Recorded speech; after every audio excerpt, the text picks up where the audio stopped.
મહેમાનો, મંચસ્થ વિરાજમાન મહેમાનો, આચાર્ય શ્રી, શિક્ષકગણ, ગ્રામજનો અને મારા વહાલા સહપાઠી ભાઈઓ તથા બહેનો, આપ कुछ नशा तिरंगे की आन का है, कुछ नशा मातृभूमि की शान का है।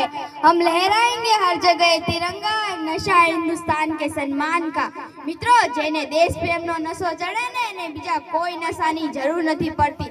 કોઈ પણ દેશના નાગરિકને તેના દેશ પ્રત્યે પ્રેમ, આદર, સન્માન અને દાસત્વ ભાવ હોવો જરૂરી છે।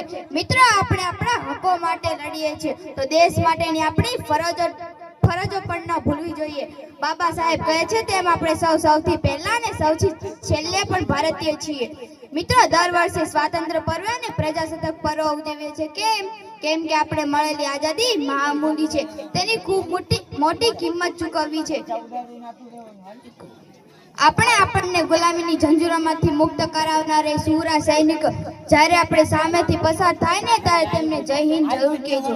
આપણો આ જય હિન્દ તેમના માટે ભારત ધરતી પરથી મોટું ઇનામ હશે। मैं भारत वर्ष का हरदम अमित सम्मान करती हूँ, यहाँ की चांदनी मिट्टी का भी गुणगान करती हूँ। मुझे चिंता नहीं है स्वर्ग जाकर मोक्ष पाने की, मुझे चिंता नहीं है स्वर्ग जाकर मोक्ष पाने की, तिरंगा हो कफन मेरा बस यही अरमान रखती हूँ। મિત્રો, વાત આવી કે આપણે આપણા દેશ માટે શું કરી શકીએ। ભારતના સંતાન તરીકે આપણે રાષ્ટ્ર સંપત્તિને નુકસાન ન પહોંચાડીએ, જળનો બગાડ ન કરીએ, વીજળીનો બચાવ કરીએ અને સ્વચ્છતા રાખીએ। એ પણ એક રાષ્ટ્રભક્તિ જ છે। ભારતને વિશ્વગુરુ બનાવવું હશે તો આપણે શિક્ષિત અને સંગઠિત બનવું જોઈશે। બીજું કે જો ભારતને ઊંચાઈ પર લઈ જવું હશે તો તે માટેનું પ્રબળ સાધન શિક્ષણ જ છે। સ્વામી વિવેકાનંદ પણ માનતા હતા કે લોકોની સ્થિતિ સુધારવા માટે તેમનું આંતરિક પરિવર્તન કરવું જોઈએ। તે માટેનું પ્રભાવક સાધન શિક્ષણ જ છે। 21મી સદી એટલે જ્ઞાનની સદી। તો ચાલો આપણે જ્ઞાનના બળે માતૃભૂમિની મહાનતાઓ વધારીએ।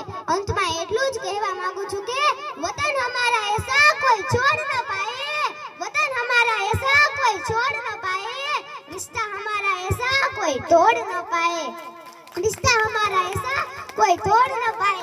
दिल एक है हमारा, जान भी एक है, हिंदुस्तान हमारा है और हम इसकी शान है। जय हिंद, जय भारत, जय जय भारत।